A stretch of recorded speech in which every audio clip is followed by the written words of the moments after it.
Welcome to Those Who Do Podcast, a podcast about people, their passions, their vocations, their interests, and their lives. I'm Zach Barclay, here with the Ernest Hemingway to my R. Crumb, Tony Forsmark. Suzanne Francis is originally from Long Island. She's a writer of books known for Disney Princess Beginnings, Onward, the Junior Novelization, Moana's Big Leap, Frozen 2 Family Game Night, and many others. She's also known for television. She wrote for Unhappily Ever After with Bobcat Goldthwait, with a little bunny, Mr. Floppy, and an original screenplay, Wieners. Wieners. She joins us to talk about her life before Los Angeles and how she ended up across the country working toward her goals, her influences, parenting teens, and the different creative processes involved in writing for different mediums. Her roots are in comedy, and it shines through in this conversation, full of chuckles, insight into the creative process, and the reality of trying to make it in the entertainment business. This is Those Who Do, writing from Frozen to Wieners with Suzanne Francis.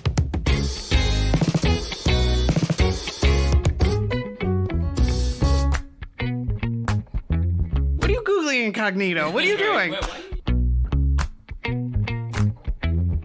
What did you do? Bring our little girl home. I still like meeting Long Islanders, I gotta say. I wanted to get out, but when I meet them out here, we're like, we have that thing, you know? I would say it's probably the same for Midwestern people. Like, you bump into a Midwesterner, you can tell right away. Like, you're like, how many tornadoes have you seen? And that connection is more meaningful when you're not there, right? You're there and you're like, whatever. Yeah, like, I hope I never see another one of you people again. I'm done with you guys. How you doing? Can't get out of there fast enough. Yep. Sometimes it includes my kids. Like, I want to be away. No idea what you mean. Yeah. It's, I needed a reset after. Are we heard by children? No, God, no. Or those, you mean real children or like children on the internet? No, like the real children. The 13-year-old girl. Her hormones are very difficult. Oh yeah. Just like I gotta go reset. I have to go talk. And it's like you hear horror stories and you're like, yeah. Oh, we live horror stories. Wait till you get there. Why? How old are your kids? Which ones? 26, 23, 10, and 7. The two girls are 10 and 7. Yeah.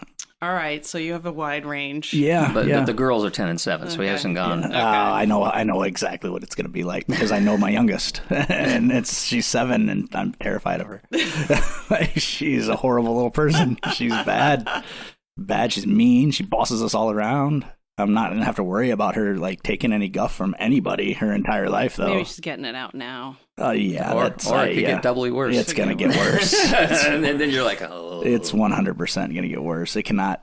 Yeah. Boarding school is a very...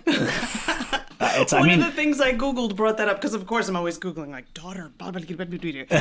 One of the things I called up I was like, they still do that? People still do that? You want your kid fixed? Like, send them here. Take them here. Yeah. I think Paris Hilton wrote a book about that. Oh, my God. Imagine if she looks through my history.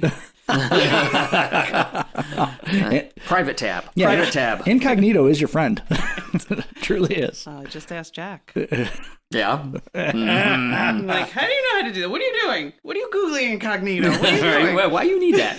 Why do you need that? Your Christmas presents. Yeah, right. Okay, well, welcome to another episode of Those Who Do. We're joined today by writer Suzanne Francis. Welcome, Suzanne. Thank you. Hello. So I don't know how much Tony has told you about the format of this conversation, because I know that a lot of people get a little nervous when they come on a podcast because they think it's going to be an interview, and it is 100% not going to be an interview.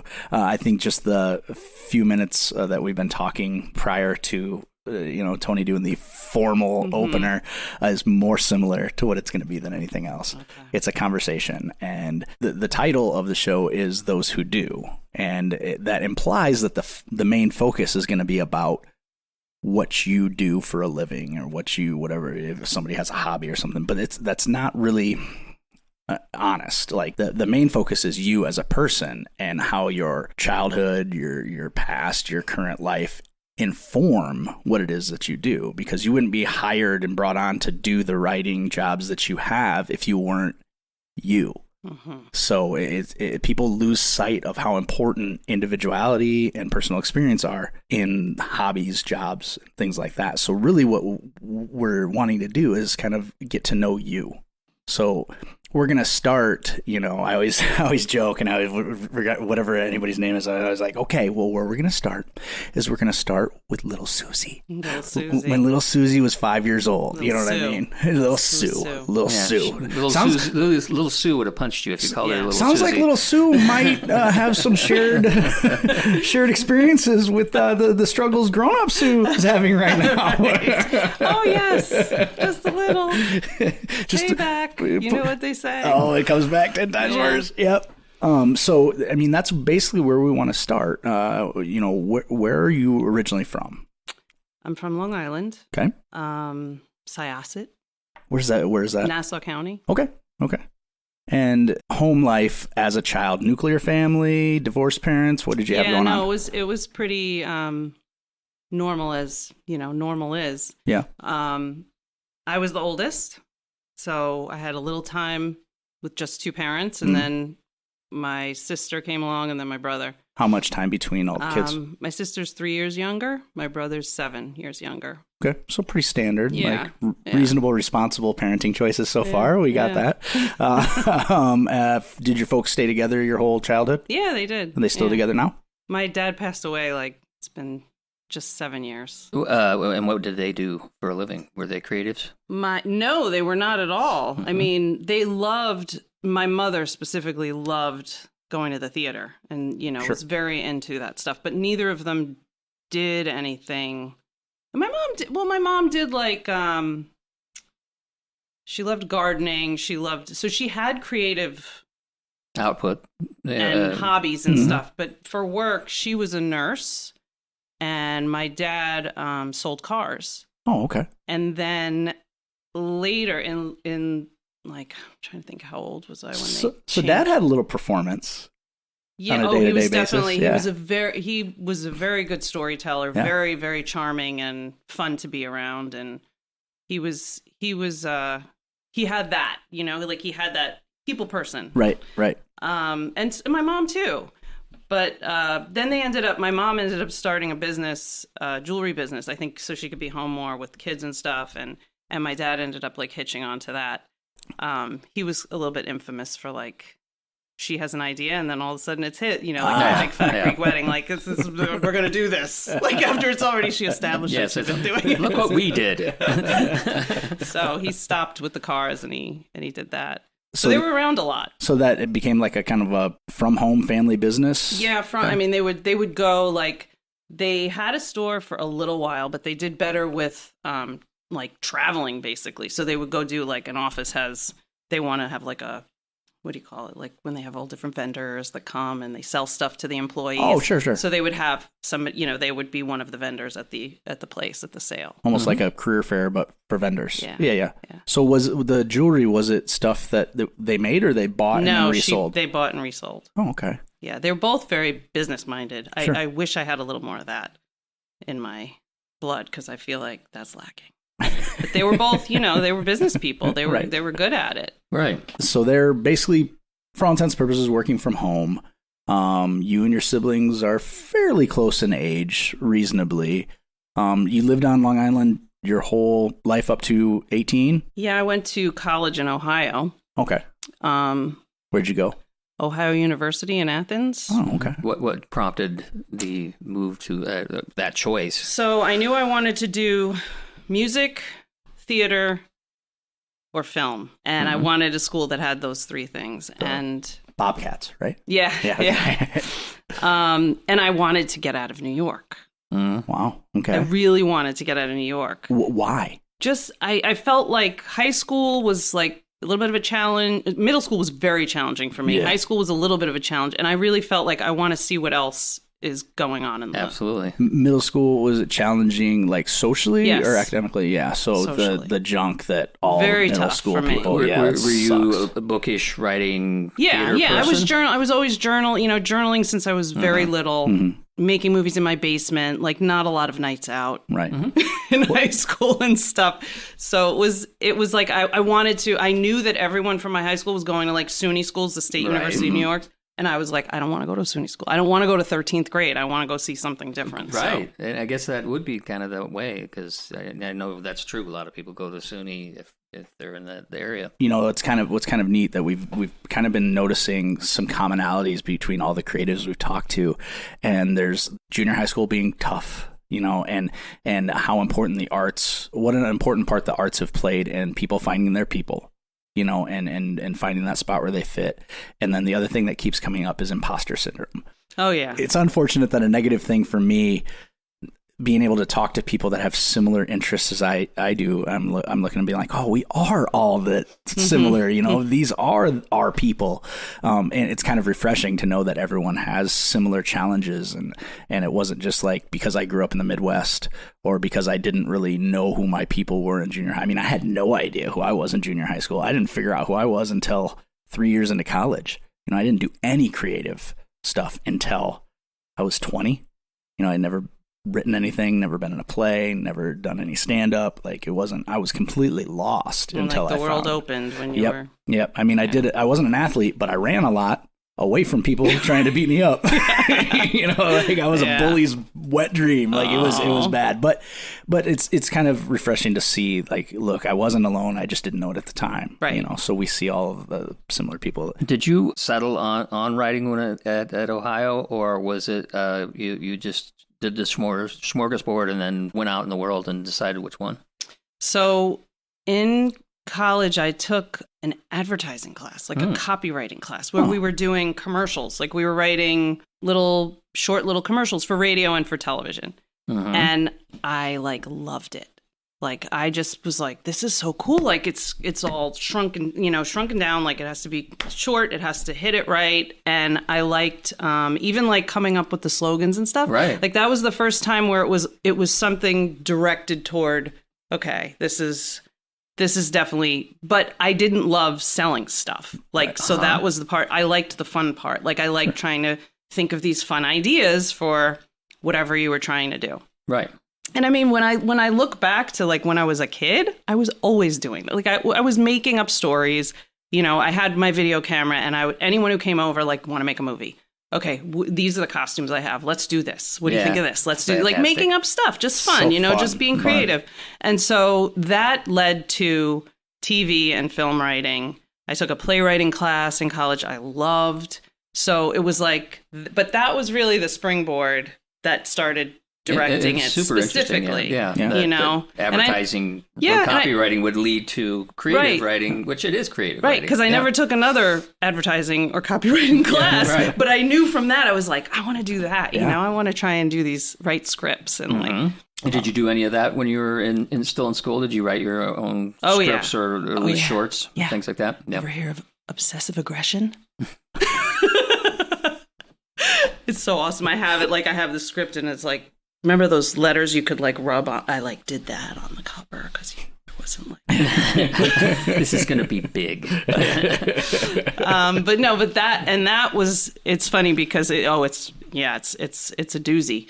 But the teacher said to me, and this is one of those things, like teachers have such an influence, right? When you're in a class, the teacher said, you certainly have an aptitude for writing dialogue. He said, look, so that really clicked for me too. I was like, which is not easy. I know that. Good at this. Like, you know, and then playwriting, I took that playwriting class, and that was different. That was a lot more like creative, like touchy feely. Like he had us doing stretches and then close your eyes and imagine who's on the stage. And so it was very, very open. And I loved it. It was fun. It was like, you know, you could just do whatever. And I mean, the stakes were so low, right?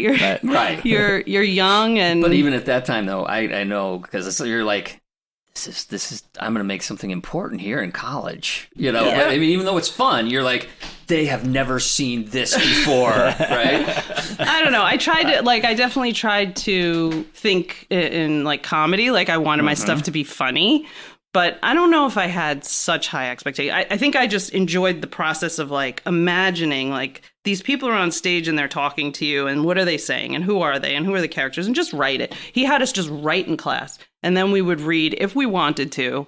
And at the end of that class, I ended up taking it a bunch of times because he worked with the actors and it was so much fun hearing actors read the stuff. Right, like that was the first time for me where I was like, oh, that's so cool. Hearing your words come out of the other and people. like what they did with it and like, oh, it sounds like real people now. It's not just in my head, Right. you know? It was cool. Well, and that's why table reads are so invaluable for Yeah. writers in our industry. It's just, it's like, oh, I thought it sounded like this, or and either, yes, it does, and it works, or, oh, that doesn't sound right. like It doesn't work. Or, I mean, of Yeah. course, the best thing is he made it even funnier. Yeah. Like, that's even funnier than it was in my head. Yep. Well, and comedy's great too because you get that immediate feedback. You know, like with drama, you don't know for sure until somebody tells you, like, wow, that really moved me or whatever. But with even at a table read, somebody's going to laugh if it's funny. Yeah. You know, nobody's going to be holding back and like, we're not allowed to laugh here. Right. You know, so comedy is like that immediate gratification. Or if you do get a laugh on your drama, then you're like, Oh, whoops. Uh-oh. That is not how I meant that. So how'd you get to Los Angeles from there? So the screenwriting and the playwriting, and I eventually then I started writing spec scripts still in school. Like I wrote like a Friends or something, or I think it was Friends and a Seinfeld. And I really wanted to do sitcoms. Mm-hmm. And my advisor was like, I was set to like move to Manhattan with a friend after college. We were going to go away to college, graduate, and then we were going to move into the city together, you know. And he was like, if you really want to do it, you got to go to LA. At the time, I mean, there wasn't really much in New York other than like, you could do Saturday Night Live or Daily Show or, things like that, but there wasn't sitcoms. So, and you weren't looking to get hooked on cocaine or speed, so you didn't want to go to Saturday Night Live. So I did it. Now it seems crazy to me, right? You were not alone. And then most of the stories were all just like, well, we all just decided to come. And we did it. And we did it. Yeah, because the vast majority of the people we've talked to aren't native. They're not from here. Right. You know? So when you did decide, okay, I'm going to go, what did that look like? Was it you by yourself? Was it with a friend? How did you do it? So it just seems so crazy to me. So I had to call my best friend and like tell her I'm not moving to the city, which was terrible.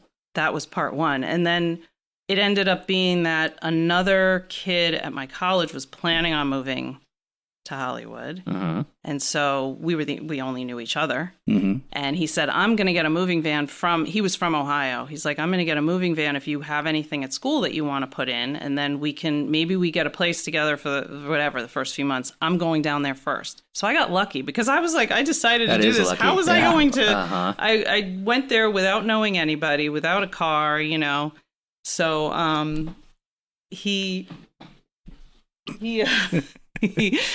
he took some of my stuff, stuff from my dorm that I was going to bring. And I feel like he was out here maybe for 2 months before. I worked my final summer camp as a counselor at the camp that I worked at every summer. Now, see, you kind of buried the lead on that. So you were a camp counselor. Yes, I was a camp counselor. What type of camp? It was a day camp. Yeah. And we did a little bit of everything. But I put on shows sometimes at the camp. I was in charge of that with the kids. And entertainment director. Yes, we did fine entertainment. I taught dance a couple summers. Not a very good dancer. But, entertainment.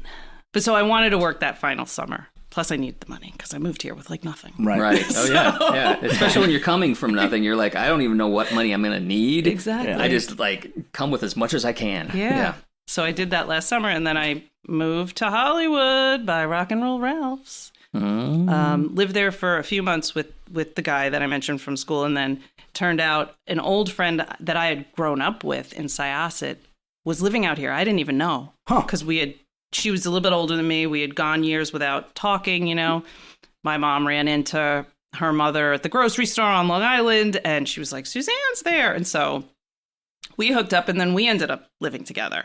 So serendipity. Lived with her. Yeah, it was great. It was great because I don't know. I mean, really, when I logically think about what the heck, I can't even believe my parents were like, sure. Well, that's what I was going to ask. Like, what was your parents' reaction to? I'm going to LA now. I don't think they could say anything. Yeah. I also, it's funny because when I was younger, like when I was a kid, because of the movies in the basement, I liked Hollywood. So I was like, I'm moving to California when I grow up. So maybe in a way I warmed them up a little bit, even though that didn't really happen until, later. But so, yeah, I did it and I can't believe I did it when I think about it now. I guess when you're younger, you just kind of aren't as worried. Right. Yeah, because you don't know what the ultimate consequences can be. You haven't lived enough to go, if I do this and it doesn't work, here are the 14 terrible things that can happen to me. It's just nothing bad's happened so far. I'm doing a good job. Pretty much, yeah. It was like... And I did hear, so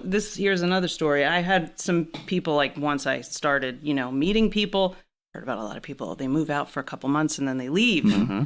And probably 4 months goes by and I still don't have a job. And I'm like, what am I doing? And I called my dad and I was like, I think I'm just going to come home. And he actually said, it's only been a few months. Like, don't you think you should? Wow. Which is crazy because I was the oldest. Right. And they, I was very I wasn't the kind of kid who was doing out and taking risks. Right. I was in the basement. I mean, what was I doing? So... And he was like, and I know my mom was probably like, but it was that conversation was why I stayed. I wouldn't have stayed.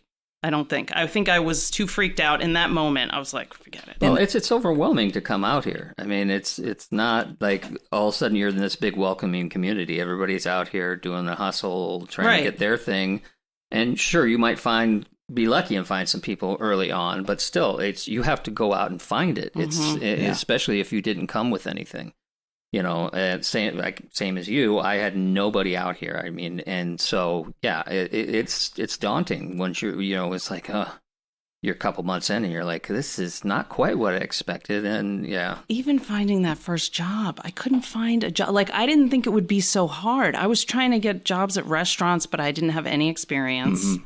I was trying to looking in the back of the Hollywood Reporter and Variety for all these crazy jobs. I had an internship for this agent that, but it wasn't paid work. That's what it's an internship. I mean, so it was rough. It was like, what am I going to do? Got to pay rent. I can't imagine how, I bet it was hard for your dad to tell you to stay, because all I can think of is you want your kid to stretch their legs and to extend themselves a little bit, but for me, I'd be like, we're on our way to come get you. Yeah, exactly. I know. But for him, I need to get my little girl, and it was just good for him to be like, nope, I'm gonna suck it up here, and I'm gonna tell her to stay out there a little bit longer. I bet that was turmoil for him. I bet it was and he wasn't. It was cute because he was like, you sure it's only been a he wasn't like, no, you should definitely stay, but he was definitely putting the doubt, so he gave me the space to figure it out. No, I want to stay. And then he hung up and he started crying. Yeah, my mother probably beat the shit out of him. I was going to say, your mom was probably like, what did you do? Bring our little girl home. So what was your first writing experience out here then? I mean, as far as paid work, say. Okay, so paid work? Because I had another internship. I worked it, so I got hired at the theaters downtown, the Amundsen and the Taper. I was fundraising and very bad at it. Very, very bad. Well, you have to call people. You're love like, sales. Hey, how's it going? It's Suzanne from Center Theater Group. The Amundsen and the Taper. Yeah, how's it going? It's that time of year again. I was so bad. But I did that, and it was a job. And actually, that's where I met Wes. Mm-hmm. So I met my husband there. That they had a theater department. So I was like, I'm gonna go. I'll work in the theater if I can't get a job. And television was like, I was trying to do it. Nothing was happening. I got that job. I interned at the theater department there, which was cool. Mm-hmm. Just reading a lot of scripts. And so that was fun. But because they do a lot of first runs at the center. Yeah. And they have different programs and stuff. And so that was really cool. But in the background, I'm trying to get my first TV gig, which I assume is a PA based on my research. I'm like, I have to get a PA job. Nobody wants to hire me as a PA. And I find this, there's an ABC program for like some kind of writing program or something. And I call the number and I get the guy. And he was super nice. And he was like, so what are you doing? And I'm like, well, I'm trying to, I want to get a job on a TV show. I want to write sitcoms. Well, have you tried to get a writer's assistant job? What's that? So he told me, he was like, PA, it's tough because they like to hire guys because you got to deliver late. You got to carry big things. He's telling. Yeah. So he's like, but writer's assistant, that's really what you want. And maybe you get lucky. Try it. So I go through those lists. They had these lists in the Writers Guild mailers or whatever, where you could call the production office of every show. And I get, some fax numbers and I fax my resume. Sure. But the one place was this show called Unhappily Ever After with Bobcat, the puppet, the Mr. Puppet. Floppy. Yep. Mm-hmm. They hired me as a writer's assistant. And it was totally weird. Yeah. Like people were like, how'd you get this job? And I just, I faxed my resume. It just, the timing worked out where there was a couple of writers who wanted to hire their own assistant. Mm-hmm. So it was like one of these things where they were going to have an additional person and they got to choose who they wanted for whatever reason. I don't know. They called me in because my resume was like, I don't know. Maybe it was the only one they got because what was on there? Camp? I don't know. I mean, you were writing at camp. But they hired me. So I worked as a writer assistant on that show, and it was very different than any other writer's assistant job I had because it was very old school. The guys who ran that show did it like they wrote in the room. They didn't have anyone in the room with them. So it wasn't a writer's room. It was, but the writers were in there, not the assistant. Okay. So the writer's assistant sat outside in the other office and waited for handwritten stuff. So it was old school, but it was great. I mean, I was psyched. But less educational than if you'd been able to be in the room. But it was, but at the same time, I got to be on set. I got to see the writers pitching, on set, on show nights anyway. And it was great. And I did that. I ended up going back. I did 2 seasons there. And they let me pitch and I got to write an episode. Fantastic. Well, there you go. There you go. Second season, Second season, that's no small feat. Right. Yeah. So that was really fun. I did it with one of the other PAs. Like they said, if you guys want to pitch together, if you get an idea that we like, maybe we'll let you write it. And they did. So that was amazing. That's great. Yeah. I mean, you definitely took advantage of the situation. You learned what you could from what was going on and turned it to your advantage, which that's a very impressive skill to have. Is to take the positives from a situation that may not be what you're looking for and then turn it to your advantage and do something with it. Yeah, and this is one thing I always tell people when they ask me, even though I don't work in TV anymore, I haven't in a long time. It's always like, I worked my ass off. Like I worked so hard. If you work hard, then maybe, you'll get those opportunities. Like I think those guys knew that I was always there. I wasn't like you were phoning it in. But it was very lucky. For a first job, that was really lucky. Oh, yeah. It sounds like you landed great. Because then I worked on plenty of other shows where that didn't happen. Okay. Sure. So then you start making your network, your writer's network, right? And so was it easier to find? Yeah. Yeah. It was like at that time, and I don't know how it is now, but at that time, getting on one show and doing a job well enough that they want to, those producers want to hire you again, you kind of... You're in the zone. Mm-hmm. So there's so many people who would say, "Oh, these people need." Like I didn't even have to look for a job. Right, you're in the circle of trust, and for an assistant job anyway. Sure, but I mean, but like you said, some people can't even get into that. Yeah, right. And there's a lot of waiters out there, that wanted to do stuff like that, and it just didn't work out for them. So wow, that's and I did do a little bit of that before I got hired. I did end up getting a job at a restaurant. I got fired actually the first day. It really did. Oh, do tell. I was so happy. They hired me and they're like, "Oh, we're having an orientation today. You can come back." Perfect. What time? 1:00. Okay, great. Whatever it is, right? So I leave and I'm like, I'm just going to hang out in the area. I don't want to get caught up in traffic, I go back and there's no parking. And the chef to the restaurant recognizes me. I was just in there. He's in the back helping me find a spot. I show up like, I'm not kidding, 3 minutes late. And they fired me because they said they feel that it sets a bad precedent. So I was fired. Before my even my first shift. And that is also an anecdotal evidence of people think, oh, come out to LA, just be a waiter, do a thing. It's not that easy. It really isn't that easy to be just because there's the flexibility that those jobs can offer is also like everybody wants that. Yeah. But it also speaks to that there's a competitive job market. Oh yeah, they feel for you. They're like, oh, you didn't. 3 minutes, you're gone. We find somebody else. I thought they were kidding. I started laughing, and no, they were serious. Yeah. I'm like, no.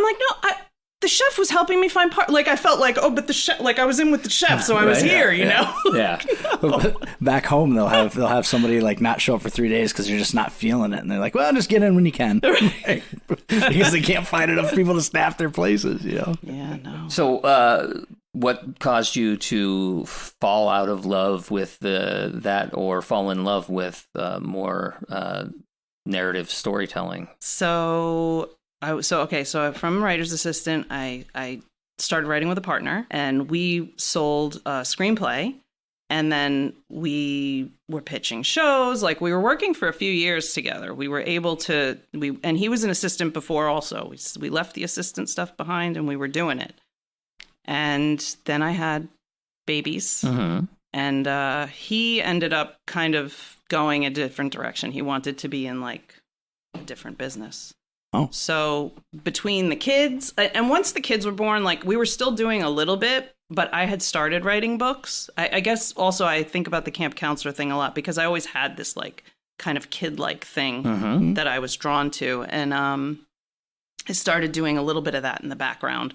Because, the thing is with writing for film and television, at least in my experience, it was like, you get gigs, and then you don't get gigs. And then you get gigs and you don't get and there's a lot of work that you do that you don't get necessarily paid for. We're developing shows, we're pitching, we're working on stuff, writing but specs. Not unless you sell it will you make any money. So I started doing this book stuff. I got the opportunity, and it was something I always was always interested in, writing for kids. And what was that opportunity?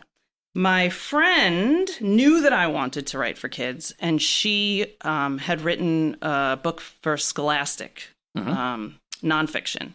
And she said, the editor, they had somebody who was working on a book, and they fell through, and they need a super fast turnaround, and are you interested? And I was like, yes. So it was a book of games. It was like perfect for the camp counselor person, it was like, you were writing like in this like fun, light cheerleadery voice, just like getting kids to play different games, do different things, creative. It was called How to Survive When You Think There's Nothing to Do. That was the series. And this was on, like games and magic tricks and all that stuff. And so I did it. It was super fast. It was a lot of work, but I did well enough that they asked me back. And so I started writing a lot of nonfiction stuff for Scholastic for kids, like between the ages of like 5 and 10. Did some books on like dinosaurs and snakes and all this crazy stuff. And it was actually fun. It was another like layer of fun in writing where I got to do research and like learn about stuff, and then had to like translate it for kids and make it fun. I can also see a parallel to like the advertising copywriting, because each one of those little things about each dinosaur is its own little story that you. Yep, and it has to be short, simple. I like that, like boiling it down. There's something fun about that. It's boiling it down, but still keeping it interesting. And, Well, it allows you to get in and out without you getting bored. Right. Right. So I was doing that for Scholastic, and then one of the girls that I worked with there ended up going to Disney, and I started doing fiction with Disney. I didn't do any fiction for Scholastic. It was all nonfiction. And did that excite you? Yeah. And I love so I'll do for different, stories based on films. I'll do retellings, which is like kind of like what we're talking about. Like, here's the story. Okay, can you write it for a 5-year-old? Or maybe you can write it for a 12-year-old, Right. Adapting those stories. And the other thing which I really like is like pitching stories on, little external stories for these characters based in the world, but like, Based what can in the they world, do? but what do they do beyond the movie? Yeah. So almost kind of like, I guess you couldn't call them sequels, but sort of the idea is they are kind of offshoot stories to learn more about what these characters have done and do. Now, when you do that, does that stuff become any kind of canon or no?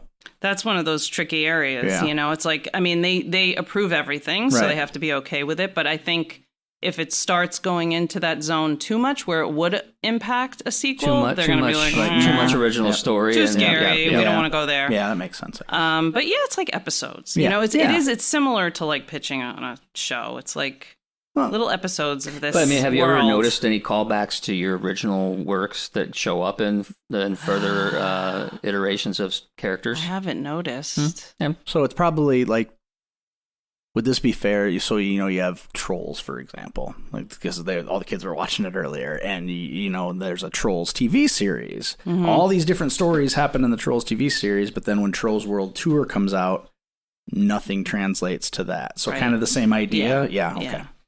Okay, Yeah. that makes sense. Now, Yeah. how is it to adapt all these characters? I mean, do you find anything specifically challenging when you make these original stories? The original stories. Yeah. I think like it's both fun having limitations, and then sometimes it's frustrating Mhm. because it's not my world. You know, it's like it's someone else's space. So it's fun because a lot of that is already answered for you, and it's like they exist. Right. There's no like, oh, would they do this? Would they do that? For me, you know, but for them it is. So they might say, this character wouldn't say this. Right. And I'll be like, I think he would. But I have to, you know, I have to be okay with that. And how often is that? Is the back and forth pretty consistent, constant? I mean, are you giving them drafts all through the process, or is it like we have a first draft, we have in a limit of 4 drafts, or what? For the books? For the books. Yeah, it's very clean. It's not like, because I experienced a lot of revisions in the screen stuff. Right. But in the books, it's like we do an outline, they approve that.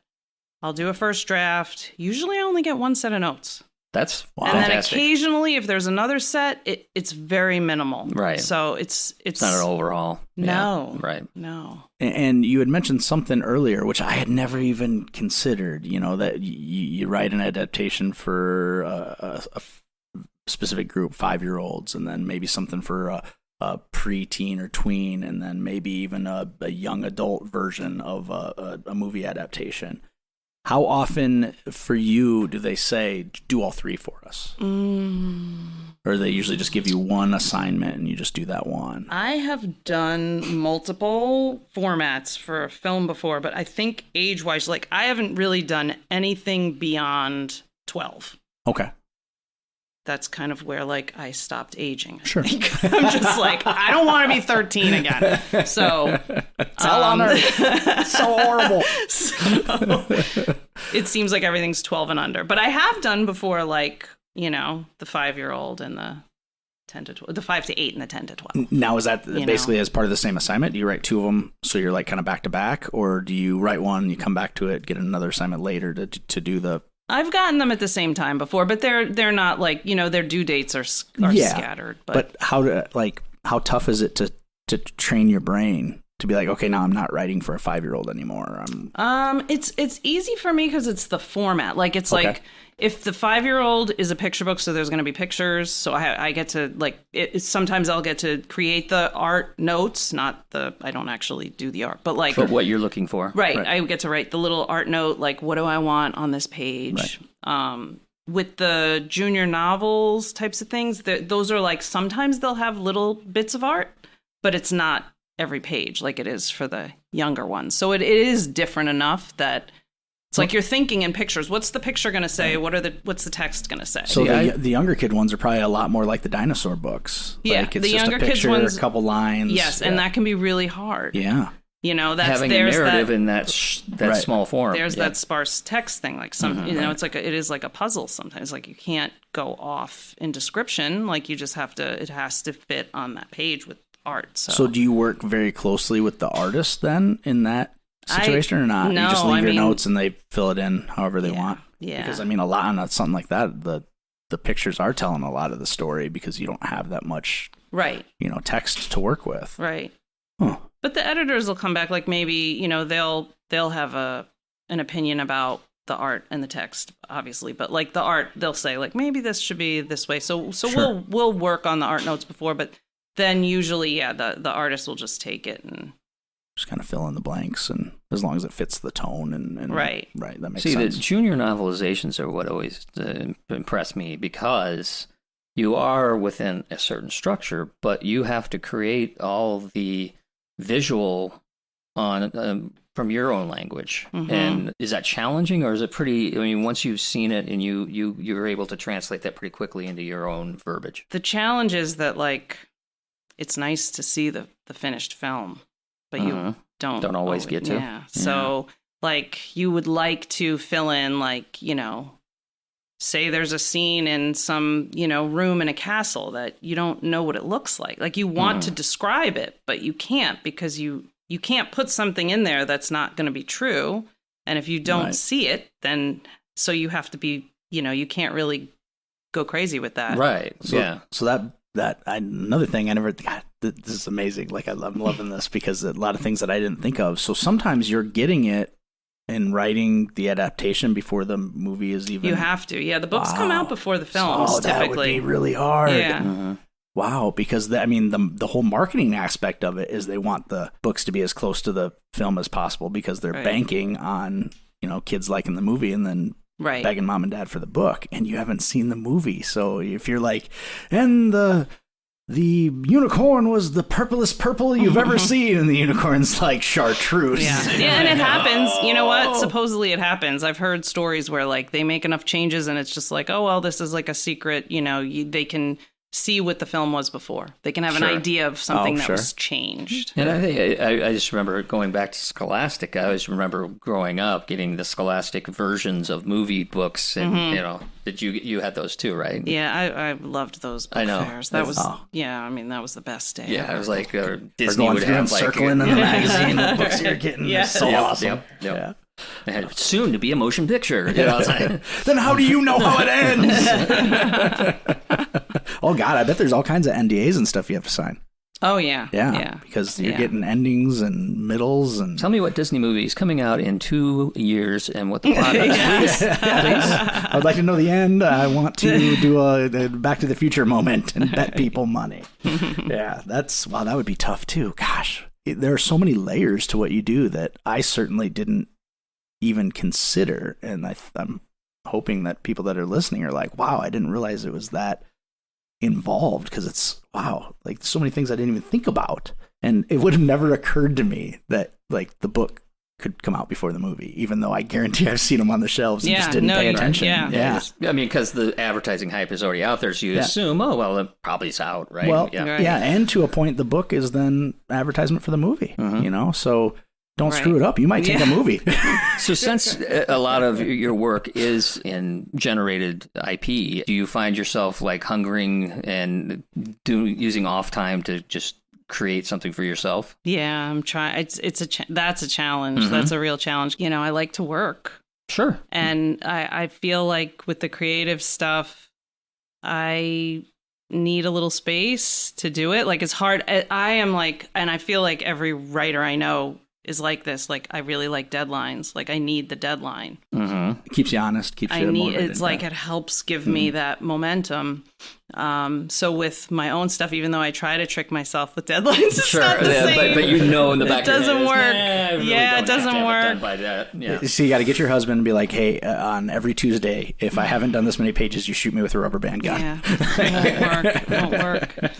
So I feel like that's something too, like having, like you were talking about before with those existing worlds, like all the answers are there for me. Sure. So in a way, I'm like trained to like, they're there. Like, what do you need to decide? Right. So I need to get better at making these decisions with my own stuff. And how does that work? Because obviously you're writing for multiple IPs. What is your creative process to change? Because your voice has to match the voice of whatever IP you're in. What's your creative process to change your your inner, because I always tell people, I used to teach a writing class, and I always used to tell them, like, look, your writer's voice is just as unique as your speaking voice, you know? So how do you change your voice? How do you do that? To do like my own stuff? Well, yeah, that or between the IPs. So, I mean, it would all be the same. Yeah, it would be a part of the same question. Yeah, how do you change it between the different IPs? And how do you then go, okay, I'm going to shut off. I'm going to shut Disney off and create... or if you're in Disney, how do I go from the world and voice of Frozen to the world voice of, you know, some other... I don't even know how to explain that, because it seems I don't want to sound weird, but it seems natural to me. Like I would, like, you've been doing it. You get that world embedded in your brain, and it's like, that's just what it is. Right. And that's a skill that you have that maybe other people wouldn't have. Yeah. It's probably like asking Michael Winslow, how do you go from an explosion sound to the siren sound? He's like, I don't know. I just do it with my mouth. You know? Yeah, I think it's the characters. You know, it's like the characters that drive, and that's that dialogue thing. I think I just feel like I get... Well, and you were saying that, you know, you've had good feedback on your dialogue. And that's always been, like, when I sit down to write a screenplay, that's the worst part for me. I you know, plot and maybe hooks and stuff like that, but I'm like, I don't know if I can write. Because you talk dialogue too much, Tony. I know. That's what I did. My family was very loud. I did a lot of listening. I think that's what did it. You're probably not far off, because I'm so in my head and thinking of other things. I'm like, I don't know how other people talk. So let's go backward just a little bit in the process of writing the adaptations. So do you get like a one sheet or something from the production company that says that this character is, you know, angry and doesn't get along with their sister, and then this is the way the story goes? Or do they give you a script from the movie? Yeah, it's or usually the script. It's just the script. Yeah. Okay, that makes sense. Oh, you're seeing a lot of cool stuff before everybody else then. Yeah, sometimes I get to, you know, see a early screening too, which is cool. Like that's been interesting. I do want to dive into the theatrical that you were involved in. You want to talk a little bit about that? Yeah, so that was a fun opportunity that came up right before COVID. It was like they were a Disney live show. But that show ended up falling apart. But that was the first opportunity for me to do something that was like live, you know. Is it like they record the voices, but it's... Was it one of those adaptation shows, like where it's the live version? It's like Disney on Ice. Yeah, okay. So then that led to this Disney on Ice stuff that I've been able to do, and it's been fun because it's so different. And one of the things that I miss from television and film and working with a partner is that, like, collaboration. Like, I'll get to talk to editors occasionally we'll meet, and I love it, but it's rare. Most of the time I'm just by myself. Right. So getting to do this live stuff has been really fun because I got to collaborate with the director, and like we actually even met in person and did some stuff together. So that was really cool. And it's just different. It's like something totally different for me. So you're actually writing the dialogue for the shows, these live shows that are going up, and then in kind of the structure of them, basically. And then some of it. I mean, some of it is like piecing together, because have you ever gone to one of the shows? It's like they'll use stuff, you know, from film. Like it's retelling. So some of the stuff is just like scenes from film. And then there's like in between interstitial stuff. Yeah. Yep. So, yeah, it's been fun. It's been something different and fun. But sometimes it's just nice to do a completely different medium to like reboot yourself and refresh. So yeah, I could see where it would be a lot of fun. And learning about all the stuff that they do. I mean, the theatrical aspect of it is intense. Yeah. You know, the pyro and the lights and I mean, it's big. Yeah, they're not. Yeah, you know, Disney's probably not making a cheap show. Yeah. Well, and I think, you know, that's a bunch of people that are essentially living the same life as you, in the sense that they're trying to do service to the original stories as well. You know, right. Yeah. So they get where you're coming from. You know, these actors are playing a character that already exists from another actor. Right. Yeah. So it's like you kind of have found your people there because you're all doing the same, trying to do the same thing and do it successfully. That would be fun. So we're not going to touch on a whole lot of this, but you know, the writer's strike exists, and you're no longer writing for television, but they do bring up good questions for all writers about how to approach AI. I mean, I would think even more so in your genre, because they can, I mean, plug in stories, existing stories. What do you see as the challenges going forward as far as that goes? Yeah, I don't know. I mean, it's interesting because I finally tried to put in some stuff for the Chat GPT because I hadn't even looked at it. Right. It's interesting to try. Yeah. It's very interesting. I mean, it's you wonder like how much more is it gonna? How much further will it go? Mm-hmm. It's gonna improve. So you think of like creatively, there's obviously limitations, but creating new. Ollie has a strong opinion about everything you're saying. Ollie. Can you come get Ollie? Man, he really doesn't like AI. There's a problem. Like, they say dogs can sense evil. Yep, he's warning us. Giving us the warning. He's like, they're going to be robot dogs. And what would he do if he got out there? What would he do? He wouldn't do nothing. It'd be like loosen a squirrel on this. What? What is it? I was joking that it's second family because she's always off with them doing something. I was like, well, she's gone to live with her second family now.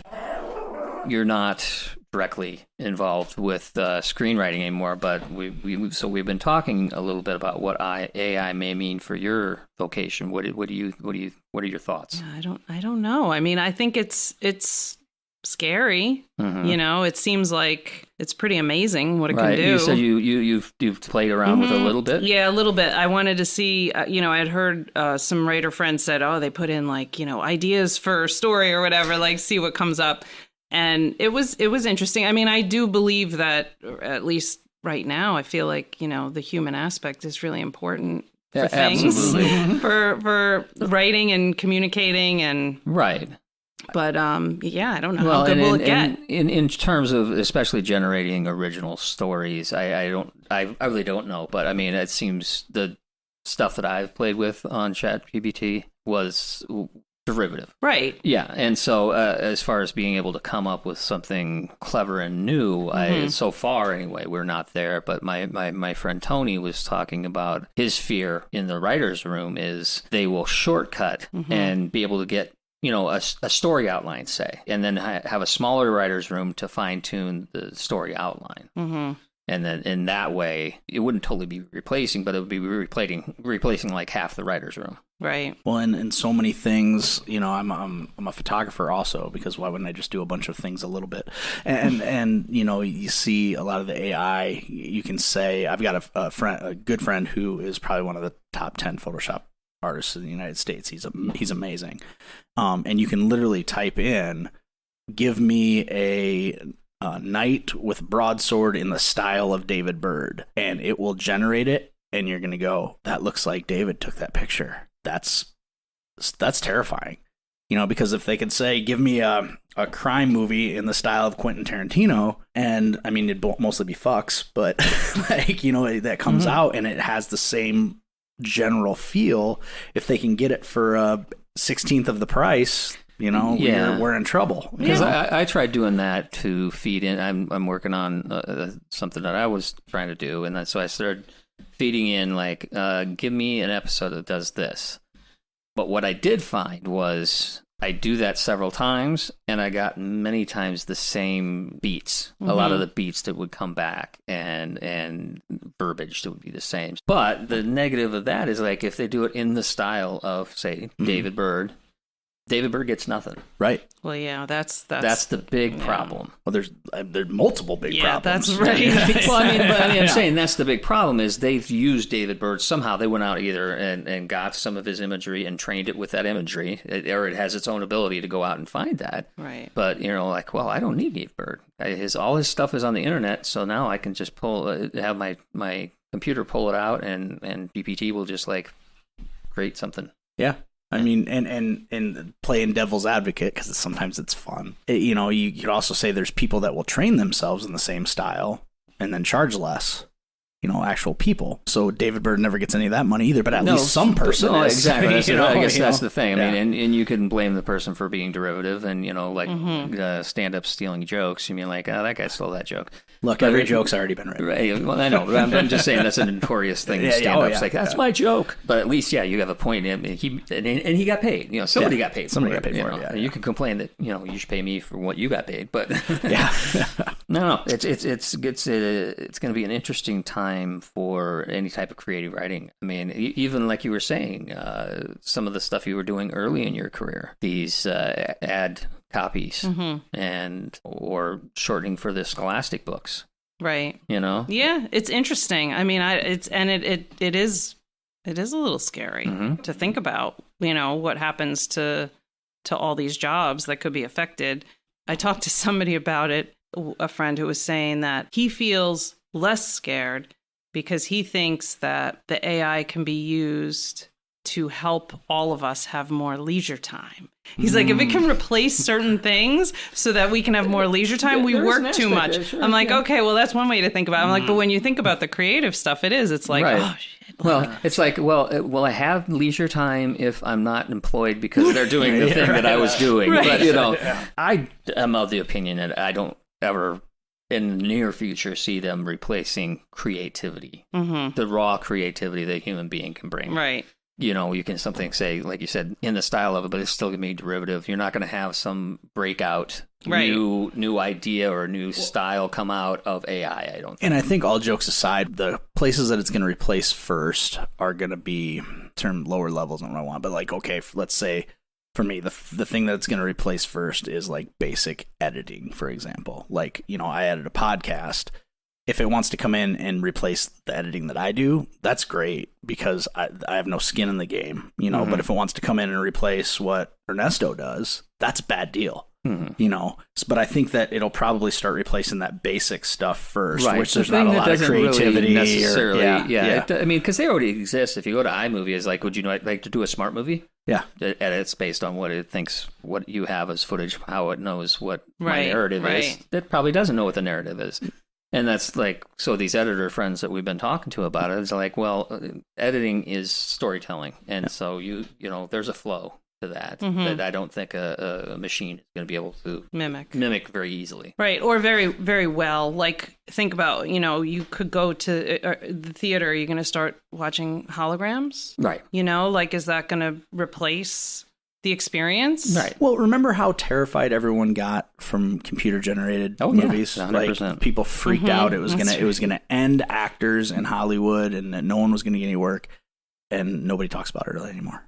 I mean, and it does exist, but I think. But it didn't have the impact. It didn't have the impact because, it's but expensive. now there is a fear, and a legitimate fear for actors, especially voice actors, is if you have enough vocal input, they can just replace all the vocal actors and like, well, we got this and we can just make them say whatever we want.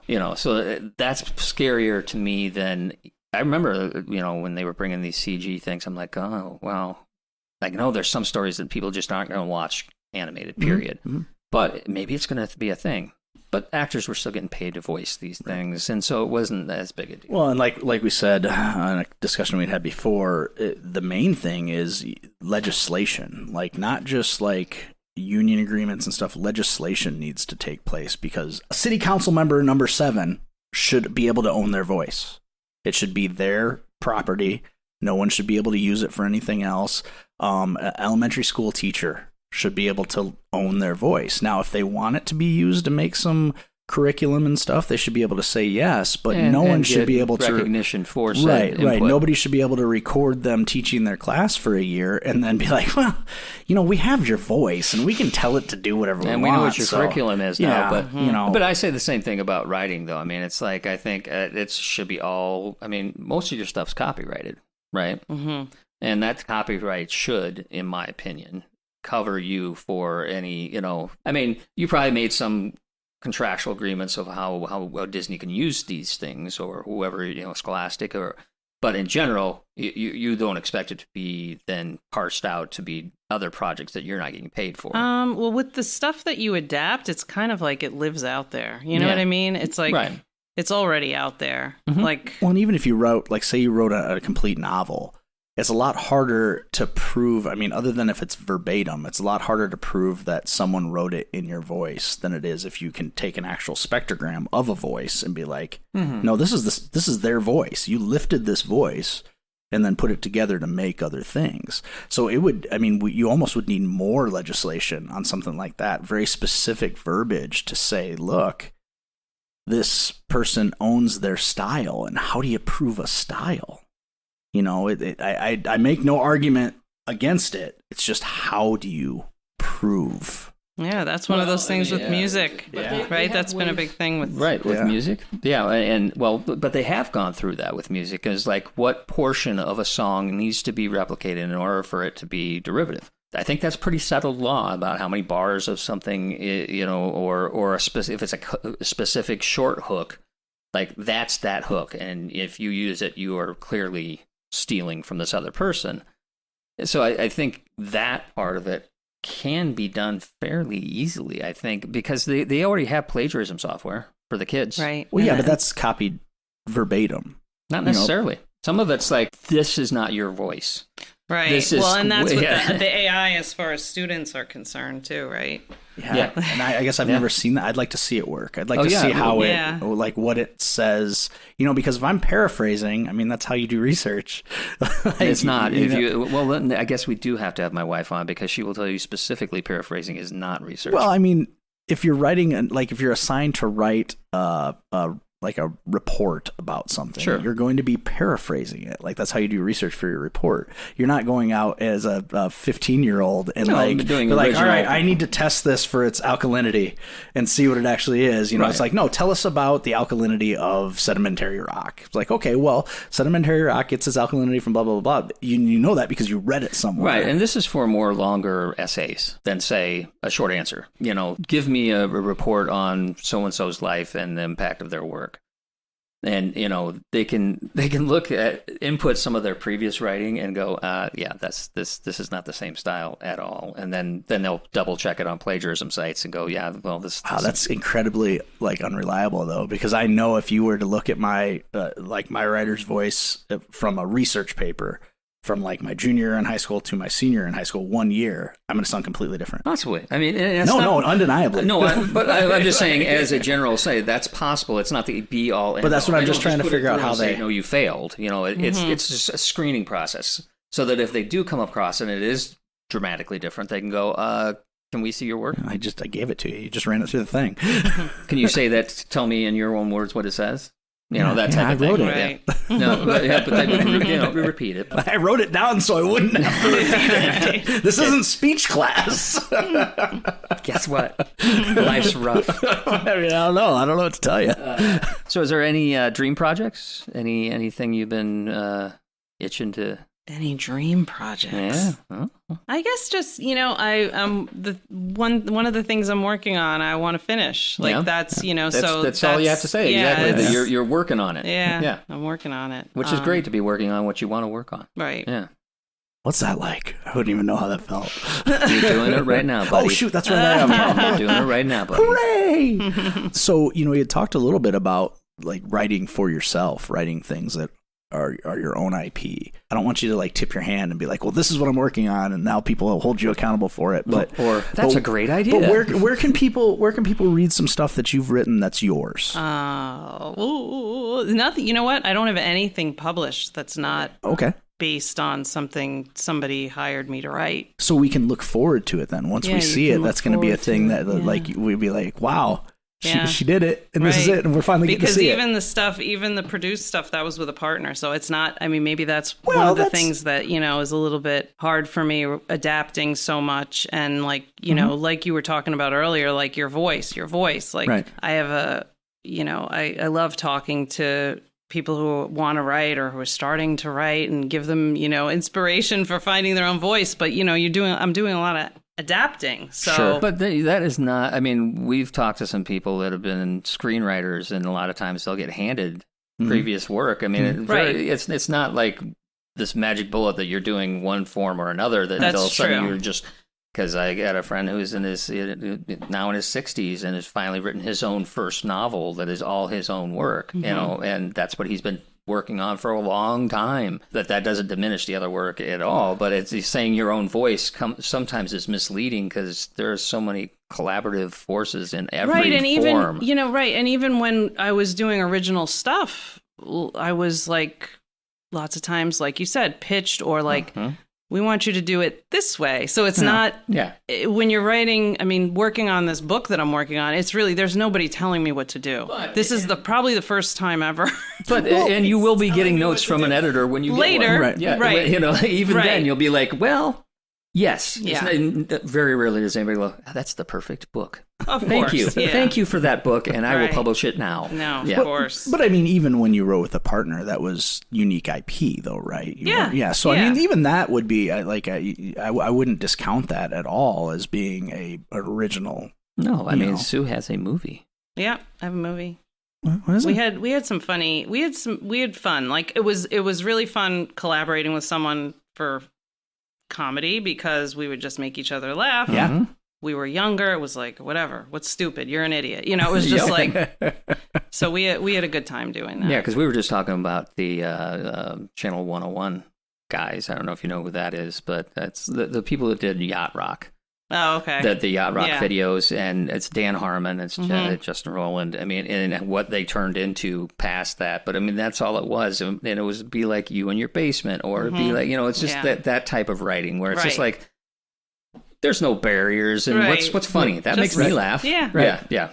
Which, gosh, it would be so great if that's just how it always was. You know what I mean? Because that's, when I got into money brings in the other part. Yeah, it's but when I got into stand-up comedy, I was like, I just want to make people laugh, man. And then I was just getting out when it started to get really tough to be a stand-up comic because everything was under a microscope, and if you said the wrong thing at the wrong times, like you were just done. So I'm kind of glad I got out when I did, but like it would have broke my heart because I'm like, look, man, I'm just trying to make people laugh. Sometimes I might say the wrong thing. Like that doesn't mean I mean it, you know? And so like, that's what it should be about. Like if you're being genuine and having fun and somebody's going to laugh and somebody's going to enjoy it. So you can look up Sue's work on Amazon? Amazon, yeah, or any bookstores. Website? I don't have a website. I believe you can find the movie on Amazon as well. Wieners. Sold.